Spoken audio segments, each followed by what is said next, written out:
Hello everyone, welcome to the Alchemy channel. आज हम discuss करने जा रहे हैं एक न्यू नेम रिएक्शंस जो कि आपकी सीएसआर नेट और गेट के अंदर इस पर बेस्ड क्वेश्चन बनना स्टार्ट हो चुके हैं। एक बार क्वेश्चन इस रिएक्शन के ऊपर आपसे पूछा जा सकता है, तो अब इस पर बेस्ड न्यूमेरिकल्स डिफरेंट टाइप के पैटर्न से बना करके आपसे पूछा जा सकता है अपकमिंग एग्जाम में। किस प्रकार से इसकी बेसिक रिएक्शन है, क्या इसकी कंडीशंस हैं, क्या इसकी मैकेनिज्म है, क्या इसकी ड्राइविंग फोर्स है, क्या इसके बेसिक पोर्शंस है, वो सभी अब आज इस वीडियो के अंदर डिस्कस करेंगे। ठीक है, चलिए मैं बात करता हूं आज की वेरी इंपॉर्टेंट नेम रिएक्शन जो कि क्या है, बेलिस-हिल्मान रिएक्शन। ये बेलिस-हिल्मान रिएक्शन जो है ये बेसिकली इसका रोल क्या है, ये क्या काम करती है, वो आप समझिएगा।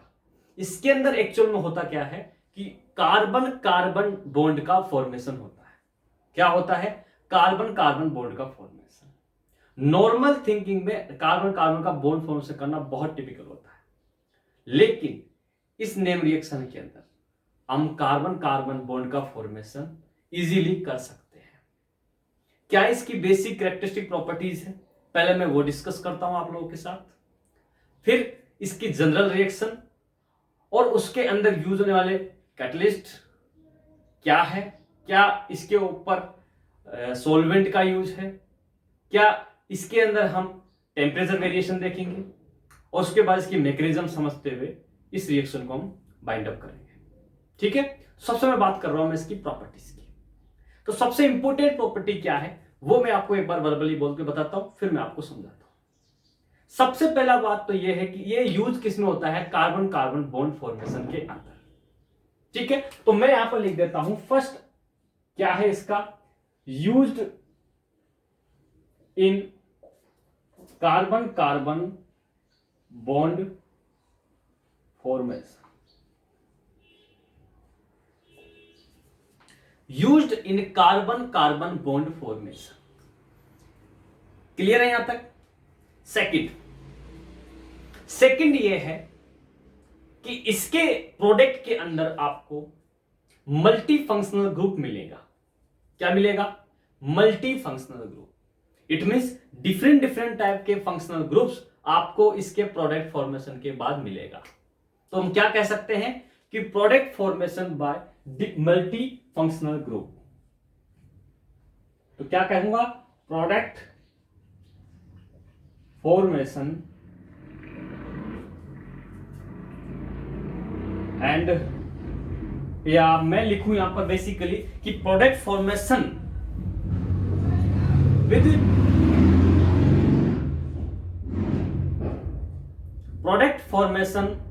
With multi functional group.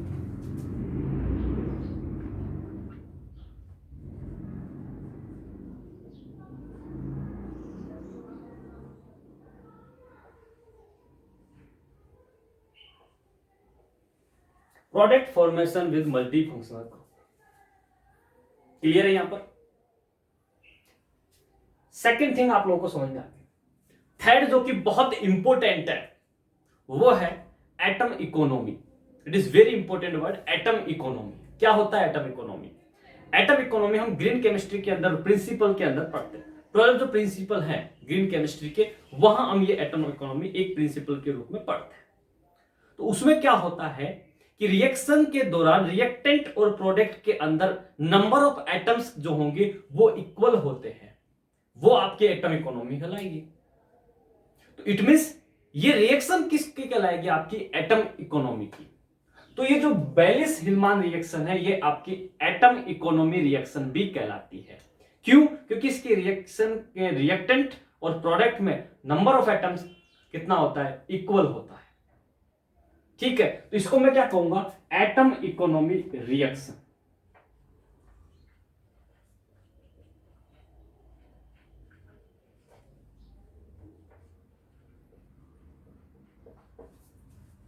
Clear है यहां पर?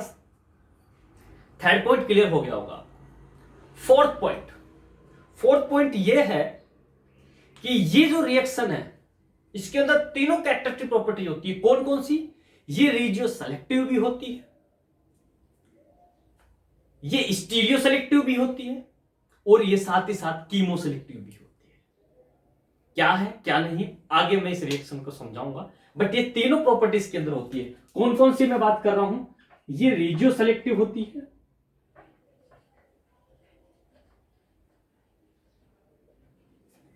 ये कीमो सेलेक्टिव होती है,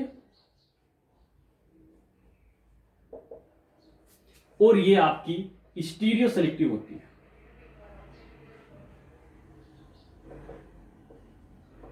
तो ये कौन कौन सी रिएक्शन होगी, रेजियो सेलेक्टिव रिएक्शन भी है, कीमो सेलेक्टिव रिएक्शन भी है और स्टीरियो सेलेक्टिव रिएक्शन। यहां तक आपको कोई दिक्कत हो तो आप मुझे बताइए कि किसी भी आपको एक भी डेफिनेशन में प्रॉब्लम है, ये कैरेक्टरिस्टिक प्रॉपर्टी में प्रॉब्लम है।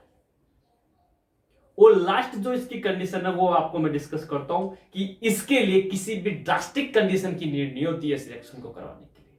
सिंपल माइल्ड कंडीशन में ये रिएक्शन कंडक्ट हो जाती है। तो मैं कह सकता हूं कि यूज्ड माइल्ड कंडीशन,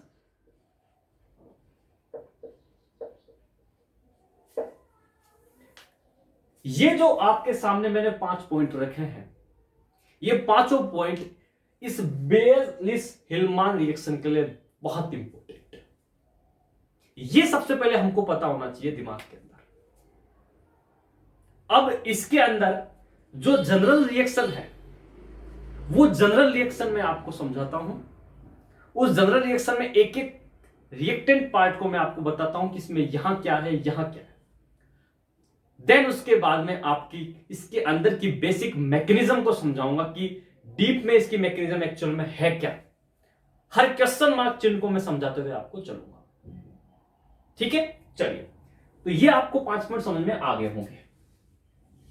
अब मैं आपको बताता हूं इसकी एक जनरल रिएक्शन। किसकी बात करूंगा मैं, इसकी जनरल रिएक्शन की।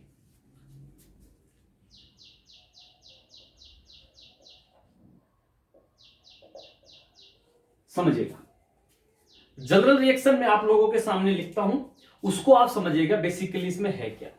देखो यहां पर मैंने आपको लिखा है एक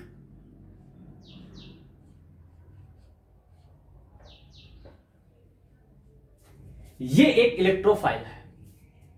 क्या होता है इसके अंदर, एक इलेक्ट्रोफाइल होता है। ये जो इलेक्ट्रोफाइल है, पहले इस इलेक्ट्रोफाइल की मैं आपको एक एक, ये जो आपके सामने लिखा हुआ इसको मैं एक्सप्लेन करता हूं कौन क्या है, वन बाय वन समझना। यहां पर ये जो वाई है, ये वाई आपका क्या क्या हो सकता है वो मैं आपको लिख देता हूं। ये आपका ऑक्सीजन हो सकता है। क्या हो सकता है, ये आपका ऑक्सीजन हो सकता है। ये आपका NTS हो सकता है, तो साइड ग्रुप लगता है नाइट्रोजन के पास, वो आपका यहां पर हो सकता है। ठीक है, ये दो चीज समझ में आ गई आपको, क्योंकि एक तो ये क्या है आपका, ये इलेक्ट्रोफाइल सेंटर है ना। तो इलेक्ट्रोफिलिक सेंटर पर क्या क्या पॉइंट्स होंगे वो आपको पता होने चाहिए। ठीक है, उसके अलावा यहां पर क्या हो सकता है, ये हो सकता है आपका NCOR हो सकता है। ठीक है, NCOR हो सकता है। और क्या हो सकता है, ये हो सकता है आपका NSO2R एक्सेट्रा। ये आपके वाई पर हो सकता है। उसके बाद है R क्या है, हो सकता है आपका, R हो सकता है आपका एल्काइल ग्रुप, आपका हो सकता है एराइल ग्रुप, और आपका हो सकता है हेटेरो एलाइल ग्रुप। R क्या हो सकता है, एल्काइल ग्रुप, एराइल ग्रुप और हेटेरो एलाइल ग्रुप। मैं बात कर रहा हूं R डैश क्या हो सकता है, तो R डैश आपका हो सकता है हाइड्रोजन हो सकता है, एल्काइल ग्रुप हो सकता है और एराइल ग्रुप हो सकता है। एक एक चीज को समझते हुए चलना बहुत इंपॉर्टेंट रिएक्शन है। Y क्या हो सकता है, oxygen, NTS, NCOR, NSO2R etcetera. R क्या होता है, alkyl, aryl, hetero aryl. R dash क्या होता है, हेटेरो एराइल मतलब आपके जैसे मैं बात करूं पायरिडीन वगैरह में, R डैश में हाइड्रोजन, एल्काइल, एराइल हो सकता है। अब इसके साथ रिएक्शन किसकी होगी, अब इसकी रिएक्शन किसके साथ होगी, वो है आपका ये ग्रुप इलेक्ट्रॉन विड्रॉइंग ग्रुप।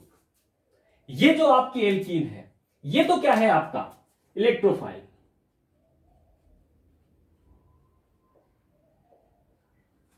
ये आपका क्या हो गया एक्टिवेटेड एल्कीन। ये एक्टिवेटेड एल्कीन कहा है, इसका मीनिंग क्या है वो समझिए। यहां पर आप देख पा रहे हैं इलेक्ट्रॉन विड्रॉइंग ग्रुप लगा हुआ है। क्या लगा हुआ है इलेक्ट्रॉन विड्रॉइंग ग्रुप। ये इलेक्ट्रॉन विड्रॉइंग ग्रुप क्या कर रहा है कि इस एल्कीन को एक्टिव कर रहा है यहां वाली पोजीशन से। यहां लगा हुआ है आपका हाइड्रोजन। समझना मेरी बात। तो ये एक्टिवेटेड एल्कीन है जिसके अंदर आपको पता होना चाहिए ये जो इलेक्ट्रॉन विड्रॉइंग ग्रुप है ये क्या क्या हो सकते हैं। ये हो सकता है आपका, हो सकता है साइनाइड दे दे, COR दे दे, COR दे दे, एक्सेट्रा। ये आपका क्या हो गया, आपका ये हो गया इलेक्ट्रॉन विड्रॉइंग ग्रुप्स। समझना मेरी बात कि एक्टिवेटेड एल्कीन क्या है। ये वाली एक्टिन आपकी एक्टिवेटेड एल्कीन है, इलेक्ट्रॉन विड्रॉ में है ऊपर। इलेक्ट्रॉन विड्रॉइंग ग्रुप कौन कौन से, साइनाइड, COR, COR एक्सेट्रा आपके हो सकते हैं। इसके अंदर आपका और भी यदि मैं कहूं तो ये जो ग्रुप है आपका POOET का होल ट्वाइस, ये सब आपके क्या कहलाएंगे इलेक्ट्रॉन विड्रॉइंग ग्रुप कहलाएंगे एक्सेट्रा। इनकी रिएक्शन जब मैं करवाता हूं, किसकी प्रेजेंस में करवा रहा हूं मैं, कैटलिस्ट की प्रेजेंट में करवाऊंगा। कैटलिस्ट कैसा होगा वो मैं आपको समझाऊंगा। उसके साथ में रूम टेम्परेचर और साथ ही साथ यहां पर solvent. It is very important. ये तीन चीज यहां पर काम में ली जाएगी। ये इलेक्ट्रोफाइल के साथ में एक्टिवेटेड एल्कीन, उसके साथ में आपका कैटलिस्ट, रूम टेम्परेचर और सॉल्वेंट की प्रेजेंट में ये रिएक्शन होगी। अब यहां पर ये जो कैटलिस्ट है ये क्या चीज है, दैट इज वेरी इंपॉर्टेंट। ये कैटलिस्ट क्या है यहां पर वो समझना बहुत जरूरी है। तो ये कैटलिस्ट जो चीज होती है मैं आपको समझा दूं, ये कैटलिस्ट क्या होता है, इसकी प्रॉपर्टी क्या है वो बता देता हूं मैं आपको। सबसे पहले कैटलिस्ट जो है वो आपका होगा वीक बेस इन नेचर। क्या होगा, weak base in nature. Weak base means strong nucleophile. क्या हो गया, strong nucleophile. Weak base, strong nucleophile और साथ ही साथ स्ट्रॉन्ग लिविंग ग्रुप की तरह बिहेव करेगा। ये तीन चीज प्रॉपर्टी किसके अंदर होगी, इस कैटलिस्ट के अंदर। अब ये कैटलिस्ट कौन कौन से हो सकते हैं वो मैं आपको बता देता हूं। तो साम से समझिएगा, पहले ध्यान से समझने की कोशिश कीजिएगा। यहां मैं बात कर रहा हूं कैटलिस्ट की। किसकी बात कर रहा हूं, कैटलिस्ट की। तो कैटलिस्ट के अंदर तीन प्रॉपर्टी होगी। एक तो ये होगा आपका वीक बेस। क्या होगा आपका, वीक बेस। सेकंड आपका क्या होगा, स्ट्रॉन्ग न्यूक्लियोफाइल। क्या होगा, स्ट्रॉन्ग न्यूक्लियोफाइल। और थर्ड पॉइंट होगा स्ट्रॉन्ग लिविंग ग्रुप।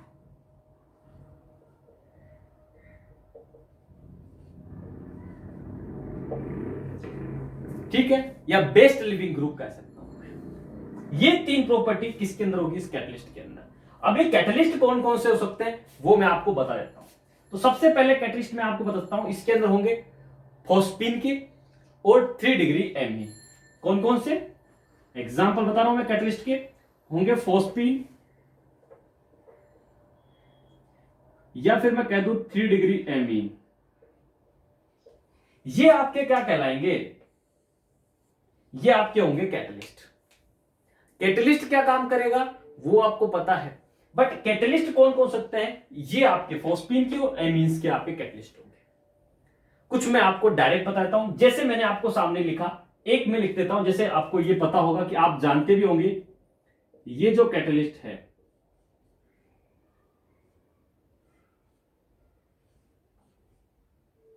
इसको आप जानते होंगे, ये बेसिकली क्या है, डेबको।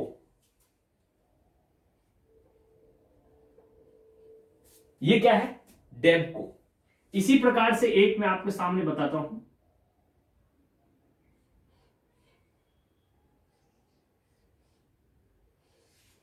ये वाला भी क्या है आपका, कैटलिस्ट की तरह बिहेव करेगा। एक और मैं बता दूं आपको,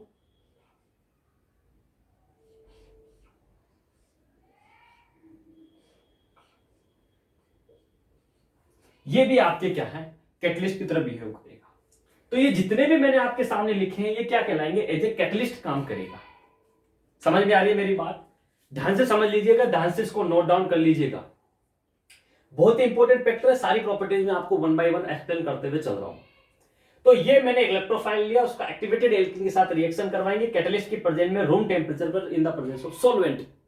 तो हमको जो प्रोडक्ट मिलेगा, मैंने बताया formation of carbon carbon bond. तो यहां पर जो प्रोडक्ट बनेगा वो क्या होगा, ध्यान से समझिएगा कि यहां पर जो प्रोडक्ट का फॉर्मेशन होगा वो क्या होगा। ये जो प्रोडक्ट बनेगा वो होगा आपका यहां पर लगा हुआ आर, यहां आर डैश, यहां लगा है आपका वाई, वाई पर आ जाएगा एच, ये वाला जाकर के ग्रुप जो है आपका, ये आपका जुड़ेगा यहां इस डबल बॉन्ड के साथ और यहां डल जाएगा आपका इलेक्ट्रॉन विड्रॉइंग ग्रुप। ये आपका क्या बनेगा, यहां पर प्रोडक्ट का फॉर्मेशन होगा। तो इस प्रोडक्ट में आप देख रहे होंगे कि यहां से हाइड्रोजन हटा यहां पर चला गया और यहां इस कार्बन के बीच में बॉन्ड फॉर्मेशन हुआ है। तो कार्बन कार्बन बॉन्ड फॉर्मेशन जो मैंने करवाया ये बहुत टाइपिकल कंडीशन में होता है, ये मोस्टली होता ही नहीं है। तो ये जो बना है ये प्रोडक्ट बनेगा। तो इसमें आप देख रहे हैं यहां से हाइड्रोजन हटे और इस वाले के पास चली गई। इट मींस इतना जितना एटम्स इनके पास यहां था उतने ही नंबर ऑफ एटम्स यहां पर है, इसलिए इसको एटम इकोनॉमी रिएक्शन कहते हैं। एटम इकोनॉमी रिएक्शन हम कहां पढ़ते हैं, डिल सेल रिएक्शन के अंदर भी, जहां 4+2 साइक्लोएडिशन होता है वहां भी आपको सेम केस मिलेगा। इसलिए हम ग्रीन केमिस्ट्री की रिएक्शंस को मानते हैं डिल सेल रिएक्शन को बेस्ट एग्जांपल। तो उसी प्रकार से बेली-सिलमान रिएक्शन भी क्या होगी, एटम इकोनॉमी रिएक्शन है। क्लियर है यहां पर। तो आप यहां पर देख पा रहे होंगे कि किस प्रकार से इसकी मैंने बेसिक रिएक्शंस बताई है, इसके अंदर क्या क्या प्रॉपर्टीज है वो मैंने आपको यहां पर एक्सप्लेन किया है। अब मैं यहीं से एक एक चीज लेकर के और एक रिएक्शन के द्वारा उस रिएक्शन की मैकेनिज्म को मैं आपको एक्सप्लेन करता हूं। पहले समझ लीजिएगा, यहां से मैं यहां से क्या होगा, यहां से मैं एक कार्बोनाइल लूंगा, यहां से मैं डेप को एज ए कैटलिस्ट काम में लूंगा और यहां से मैं इलेक्ट्रॉन विड्रॉइंग ग्रुप लगाते हुए एक ये मैं एक्टिवेटेड एल्कीन लेकर के प्रोडक्ट का फॉर्मेशन किस प्रकार से होगा, उसकी मैकेनिज्म क्या होगी, वो मैं आपको वन बाय वन डिस्कस करूंगा। ये सब समझ में आ गया होगा आपको बात, ये बात क्लियर है। तो चलिए अब मैं आप लोगों के साथ डिस्कस करता हूं कि अब इसकी एक रिएक्शंस बनाता हूं और उस रिएक्शंस को विद मैकेनिज्म आपको मैं एक्सप्लेन करने की कोशिश करता हूं। आप ध्यान से समझिएगा और एक्सप्लेनेशन को नोट डाउन कर लीजिएगा कि किस प्रकार से इस मैकेनिज्म को हमने कंप्लीट किया है। चलिए अब देखिए यहां पर, अब मैं यहां पर एक रिएक्शन ले रहा हूं जिसमें मैंने लिखा है कि ये मैंने लिया है एल कार्बोनाइल ग्रुप। इस कार्बोनाइल ग्रुप की रिएक्शन मैं यहां पर किससे करवा रहा हूं, COOET। किसके साथ करवाई, COOET। किसके साथ करवा रहा हूं, ध्यान से देखिएगा,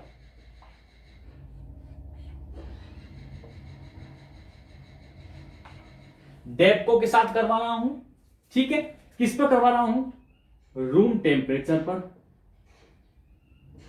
और सोलवेंट क्या लिया मैंने, CH2Cl। ये मैंने सोलवेंट लिया। प्रोडक्ट क्या मिलेगा आपको पता है, मैंने आपको बताया है क्या मिलेगा प्रोडक्ट। ध्यान से समझिएगा, मैं प्रोडक्ट को आपको एक बार लिखता हूं। देखो प्रोडक्ट आपका होगा यहां पर R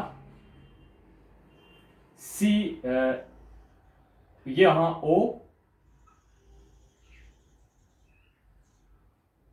हाइड्रोजन, ये ग्रुप यहां ये और यहां COOET। ये आपका क्या बनेगा, यहां पर प्रोडक्ट बनेगा। क्योंकि मैंने बता रखा है यहां से हाइड्रोजन जाएगा उस कार्बोनाइल में ऑक्सीजन पर जाकर के जुड़ जाएगा और इस कार्बन और इस कार्बन के बीच में बॉन्ड फॉर्मेशन हो जाएगा। पूरा गेम यही है। डायरेक्ट ट्रिक क्या है वो आपको समझ में आनी चाहिए। एरो के ऊपर क्या क्या लिया गया है वो आपको समझना चाहिए। एक बार क्लिक हो गई तो डायरेक्ट आप प्रोडक्ट फॉर्मेशन कर सकते हैं। तो समझ में आ गई बेसिक रिएक्शन एक्चुअल में है क्या। अब इसकी मैकेनिज्म क्या है वो मैं आप लोगों को समझा देता हूं कि इसकी मैकेनिज्म क्या है। तो तो मैं अब आपको सामने डिस्कस करता हूं इसकी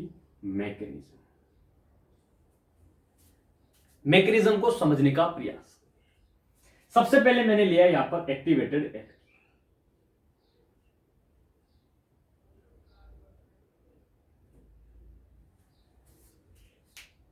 इस एल्कीन की रिएक्शन किसके साथ करवाई मैंने?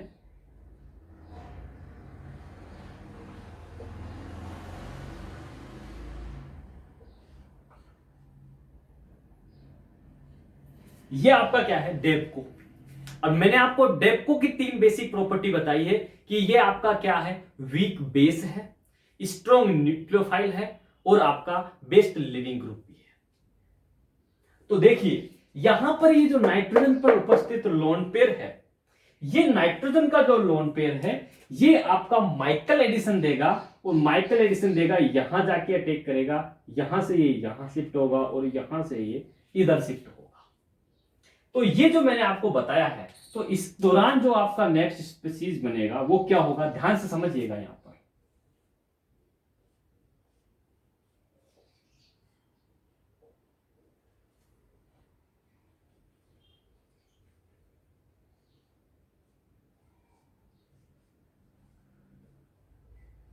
इसको मैं इस प्रकार से लिख देता हूं और ये नाइट्रोजन पे आ गया पॉजिटिव चार्ज।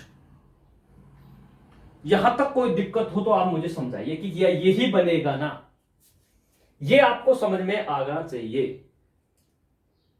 ठीक है? मैंने इसको इस तरीके से एक्सप्लेन करके रख दिया है। अब एक्चुअल में क्या हो रहा है वो समझने की बात है, ध्यान से समझना। अगला स्टेप बहुत इंपॉर्टेंट है, इस रिएक्शन का कंप्लीट डिसाइडिंग फैक्टर है। क्या है समझो। अब देखिए क्या हो रहा है। अब यहां पर ये रिएक्शन आगे फॉरवर्ड हो रही है। फॉरवर्ड का मतलब है कि अब ये रिएक्शन किसके साथ हो रही है?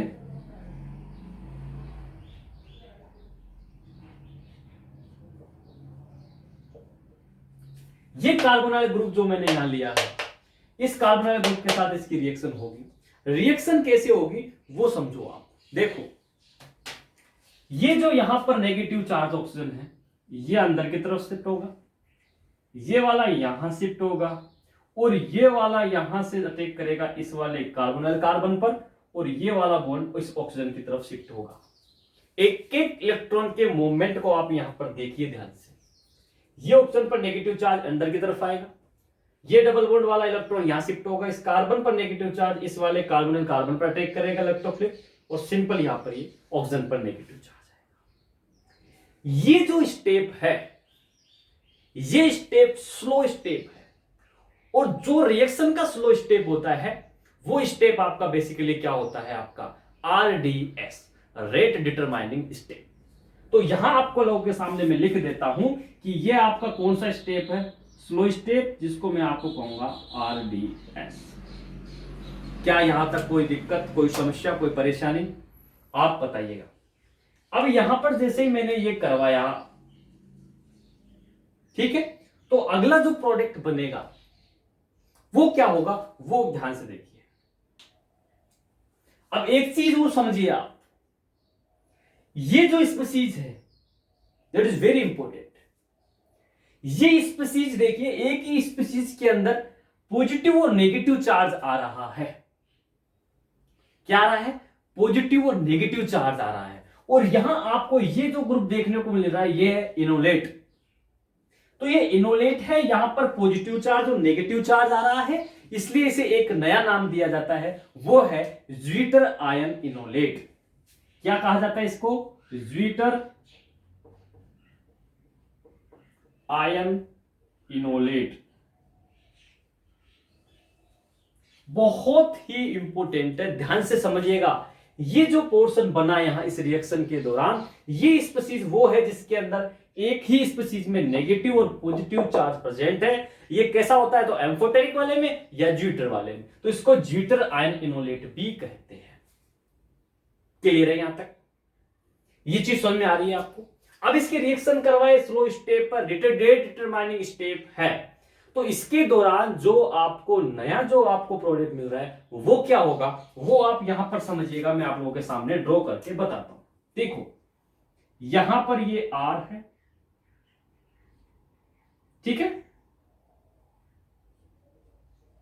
ये ऑक्सीजन है, इस ऑक्सीजन पर आया है नेगेटिव चार्ज, ये आगे फॉरवर्ड हो गया, यहां पर जाकर जुड़ रहा है ये वाला कार्बन, वेरी गुड।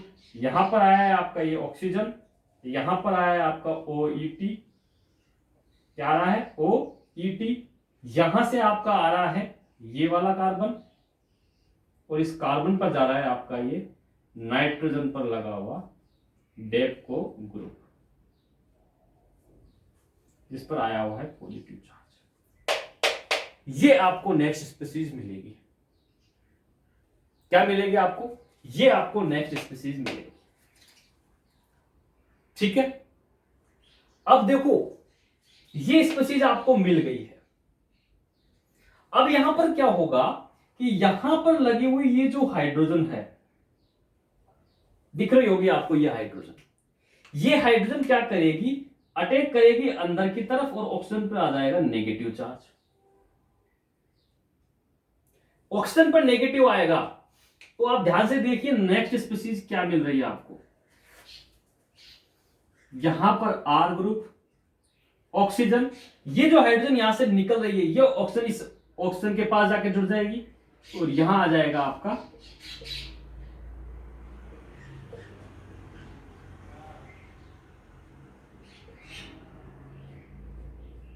ये आपकी क्या बनेगी, नेक्स्ट स्पीसीज बनेगी। समझ में आ रही होगी मेरी बात? ये आपकी नेक्स्ट यहां पर स्पीसीज बनेगी। अब मुद्दा क्या है वो समझने की बात आप ध्यान से देखिए। ये जो स्पीसीज बनी, इस स्पीसीज के बनने के बाद अब ये किस प्रकार से ये डेप्को ग्रुप है वो यहां पर वेरी करेगा, लेकिन उससे पहले एक इंपॉर्टेंट फैक्टर कि हमने यहां पर देखा ये स्लो स्टेप है, रेट डिटरमाइनिंग स्टेप है। इट मींस इस रिएक्शन के अंदर क्या क्या पार्टिसिपेट कर रहा है, एक तो ये ग्रुप पार्टिसिपेट कर रहा है और ये ग्रुप पार्टिसिपेट कर रहा है। ये ग्रुप पार्टिसिपेशन का मतलब है एक ये और ये दोनों पार्टिसिपेट कर रहे हैं। इसमें इस रिएक्शन में कौन कौन पार्टिसिपेट कर रहा है, एक आपका ये कार्बोनाइल, एक आपका ये डेप्को, एक आपका ये इलेक्ट्रोफाइल। इसका मतलब 3 एलिमेंट्स पार्टिसिपेट कर रहे हैं, तो ये आपका थर्ड ऑर्डर काइनेटिक्स होना चाहिए। लेकिन आपको पता है ये डेप्को क्या है, आपका एज ए कैटलिस्ट है, और कैटलिस्ट क्या करता है, रिएक्टिविटी इनकी करता है। टाइम के साथ इसमें कोई वेरिएशन नहीं आता, टाइम के साथ कोई वेरिएशन नहीं आता, इसका मतलब ये आरडीएस इसके अंदर पार्टिसिपेट नहीं करेगा, तो इस रिएक्शन को क्या कहेंगे हम, स्यूडो सेकंड ऑर्डर काइनेटिक्स। कौन सी फॉलो करेगा ये, स्यूडो सेकंड ऑर्डर काइनेटिक्स। समझ में आई मेरी बात? इसलिए यहां पर ये रेट डिटरमिनेंट स्टेप में अपने को पता होना जरूरी है। ठीक है, इसको मैं आगे एक्सप्लेन करूंगा, पहले यहां पर देखिए। अब ये जैसे ही यहां पर ये बना, यहां पर ये बनने के बाद अब इंपॉर्टेंट फैक्टर है, एक्चुअल में क्या होता है ना कि इससे पहले एक एस्टर की कहानी है जो मैं आप लोगों को समझाना चाहता हूं। और वह एस्टर की कहानी क्या है वो मैं आपको एक बार एक्सप्लेन कर देता हूं। यहां पर एक बार मैं आपको एक एक्सप्लेन करने की कोशिश करता हूं, वो एक बार समझिएगा। देखिए ये प्रोडक्ट बनेगा, इसको आपको पता है। एक चीज मैं आपको यहां पर एक एक्सप्लेन करना चाहता हूं, वो एक बार आप समझिए कि एस्टर की कहानी क्या है। समझना आप देखो, आपको पता है कि यहां पर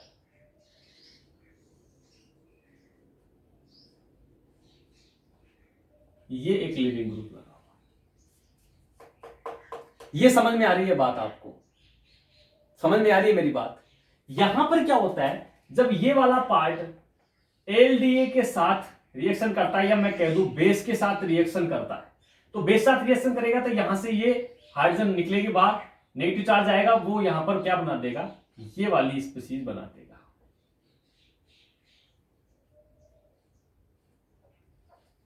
क्या बना देगा, ये वाली स्पीसीज बना देगा। तो बेसिकली यहां पर होता क्या है वो समझने वाली बात है कि यहां पर ये समझने वाली बात क्या है कि यहां ये जो नेगेटिव चार्ज है ये अंदर की तरफ आएगा, ये नेगेटिव चार्ज आगे की तरफ शिफ्ट होगा। कहां पर शिफ्ट होगा, आगे की तरफ शिफ्ट होगा, और ये लिविंग ग्रुप बाहर निकलता है। ये एस्टर की बहुत इंपॉर्टेंट फीचर्स है। तो देखिए यहां पर इंपॉर्टेंट फैक्टर क्या है जो मैं आपको समझाना चाह रहा हूं, वो ये है कि यहां ये जो लिविंग ग्रुप वाले ये जो कार्बन है, इस कार्बन के ये जो सिग्मा एंटी बॉन्डिंग वाला ऑर्बिटल है, यहां पर ये जाकर के इलेक्ट्रॉन पार्टिसिपेट कहां अटैक करेगा, ये जो आपका सिग्मा एंटी बॉन्डिंग ऑर्बिटल है जहां पर अटैक करेगा, लिविंग ग्रुप बाहर निकलेगा। ये तब जब आपका एलिफेटिक एसाइक्लिक जो है उसके अंदर ये चीज आपको देखने को मिलेगी। तो ऐसा होने पर एक्चुअली प्रोडक्ट क्या बन रहा है आपका, वो बनेगा आपका, ये आपका क्या होगा, प्रोडक्ट होगा। समझ पा रहे हैं मेरी बात कि मैं समझाना क्या चाह रहा हूं। ये एक एस्टर के अंदर प्रॉपर्टी होती है कि उसके यहां पर लिविंग ग्रुप लगाया है, नेगेटिव चार्ज बेस की प्रेजेंस में आता है, तो ये क्या करता है, डबल बॉन्ड इसके सिग्मा एंटी बॉन्डिंग के अंदर टेक करेगा और आपको ये लिविंग ग्रुप बाहर, आपको ये स्पीशीज मिलेगी। ये तो हो गया, समझ में आ गई बात। एलिसाइक्लिक था, एसाइक्लिक था, सिंगल बॉन्ड के अंदर रोटेशन है, तो यहाँ पर पाई बॉन्ड भी जो है, पाई बॉन्ड जो ये है, ये पाई बॉन्ड क्या करेंगे, इस सिग्मा के साथ कोरिलेट कर लेंगे, सिग्मा एंटी बॉन्डिंग में अटैक करेगा, ये लिविंग ग्रुप बाहर हो जाएगा। ये तब जब ये एसाइक्लिक है। लेकिन कई बार क्वेश्चन आता है स्टूडेंट्स का कि सर ये वाला जो 4 मेंबर साइक्लिक है क्या है, समझो ये जो 4 मेंबर है, ये जो ग्रुप है, इसमें फिर तो ये रिंग ओपन होनी चाहिए। क्या होना चाहिए, रिंग ओपन होनी चाहिए। कैसे, समझो यहां पर देखो, यहां पर इसकी रिएक्शन जब मैं एलडीए के साथ करवाता हूं तो यहां पर क्या होगा, ये नेगेटिव चार्ज आएगा, यहां से हाइड्रोजन क्या हो जाएगा, ये हाइड्रोजन आपका बाहर निकलेगा, नेगेटिव चार्ज अंदर, ये आएगा क्या बनाएगा,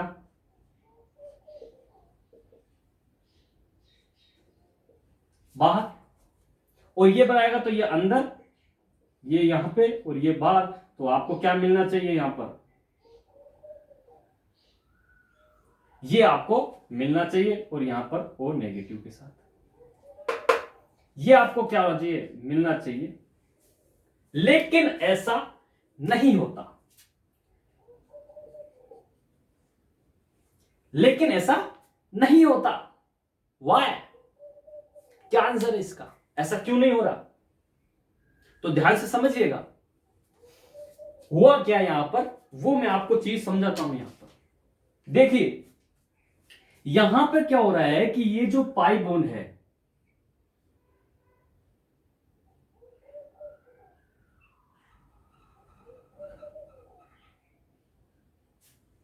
ये जो पाई बॉन्ड की लोब है,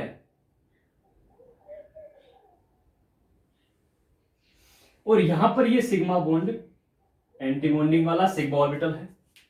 तो इस वाली सिचुएशन में यहां पर क्या हो रहा है कि ये जो पाई बॉन्ड के इलेक्ट्रॉन जब यहां अटैक करेंगे और ये लिविंग होगा, ये पॉसिबल ही नहीं है। क्या नहीं है, ये पॉसिबल ही नहीं है। क्यों नहीं है, क्योंकि ये साइक्लिक है, और साइक्लिक में आपको एक चीज समझा दूं मैं कि यदि कोई बॉन्ड, ये आपका पाई बॉन्ड है और ये सिग्मा बॉन्ड है, ये कौन सी वाली कंडीशन हो गई आपकी, ऑर्थोगोनल वाली, और ऑर्थोगोनल के अंदर आपकी बॉन्डिंग पॉसिबल नहीं है। तो ये साइक्लिक है, ये रिजिड है। यहां पर आपका क्या है, यहां पर सिंगल बॉन्ड में रोटेशन नहीं है, यहां पर वो चीज था, यहां सिंगल बॉन्ड में रोटेशन है, इसलिए यहां पर ये पाई सिंगल में इजीली अपना इलेक्ट्रॉन देकर करके लिविंग ग्रुप को लिबरेट कर रहा था, बाहर निकाल रहा था। बट यहां पर ये चीज नहीं है, इस वजह से ये कहा जाता है कि ये प्रोडक्ट इस तरीके से नहीं हो सकता। क्लियर है यहां तक मेरी बात? तो क्या रीजन है, ये आपको समझ में आया यहां पर एक्चुअल में रीजन क्या है? तो ये चीज आपको मेरे को समझानी थी कि एक्चुअल में एस्टर की कहानी होती क्या है। समझ में आई मेरी बात? तो देखिए, ये जो चीज मैंने आपको समझाई है, एक बार मैं इसको मिटा देता हूं, ठीक है, क्योंकि अब मेरे को बेसिक अपने क्राइटेरिया पे आना है। देखो, तो एक्चुअल में जो चीज थी सीम समझाने की थी, ये चीज आपको समझ में आ जानी चाहिए कि मैंने किस तरीके से आपको एक्सप्लेन किया है कि क्यों ये 4 मेंबर साइक्लिक वाला एस्टर ग्रुप जो कंडीशन नहीं दे रहा जो एसाइक्लिक के अंदर हो रहा था। अब समझिए, अब हमारी पुराने वाली चीज पर आते हैं। यहां पर हम देखिए, अब ये क्या है, लिविंग ग्रुप। ये लिविंग ग्रुप क्या करेगा कि यहां से ये जो नेगेटिव चार्ज है, ये नेगेटिव चार्ज अंदर आएगा और ये वाला टेक यहां करेगा और ये लिविंग ग्रुप हो जाएगा बाहर। यहां पर ये क्या है, एसाइक्लिक इन नेचर, एलिसाइक्लिक है। एसाइक्लिक में क्या होगा, सिग्मा एंटी बॉन्डिंग के अंदर अटैक करेगा और फाइनली हम कौन सा प्रोडक्ट हमको मिलेगा, देखिए आप यहां पर ये आर ग्रुप, यहां पर लगा हुआ है OH, यहां पर लगा हुआ है आपका डबल बॉन्ड और यहां पर लगा हुआ है आपका C डबल बॉन्ड OOET। क्या ये आपको प्रोडक्ट फाइनली मिल चुका है? ये प्रोडक्ट आपको ये इस मैकेनिज्म के द्वारा हम प्राप्त करते हैं। तो इसका प्रोडक्ट क्या था, ये आपका प्रोडक्ट था this one is the product. तो एग्जैक्टली जो मीनिंग मेरा समझाने का था आप लोगों को, वो आपको यहां पर समझ में आ जाना चाहिए। एक एक स्टेप मैंने आपको एक्सप्लेन किया है कि रेडिस्माइंग स्टेप क्या है, ज्वेटर आयन इनोलेट क्या होता है, किस प्रकार से एस्टर की जो कहानी थी वो किस प्रकार से साइक्लिक और साइक्लिक में वेरिएशन दिखाती है, डेप्को यहाँ पर क्या रोल प्ले कर रहा है। तो आप देखेंगे कि यहाँ पर ये जो डेप्को था ये बाहर हो चुका है, मतलब रिएक्शन में पार्टिसिपेट किया, बाहर हो गया। तो टाइम के साथ इसकी रिएक्टिविटी वेरी कर रहा है।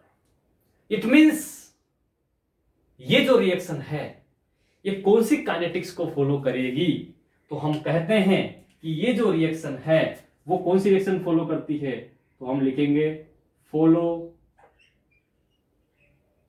Pseudo second order kinetics. Follow pseudo second order kinetics. क्या यहां तक मेरी बात आप लोगों को समझ में आ चुकी है कि बेलिस-हिल्मान रिएक्शन एक्चुअल में क्या है? एक बार क्वेश्चन CSR नेट में पूछा जा सकता है।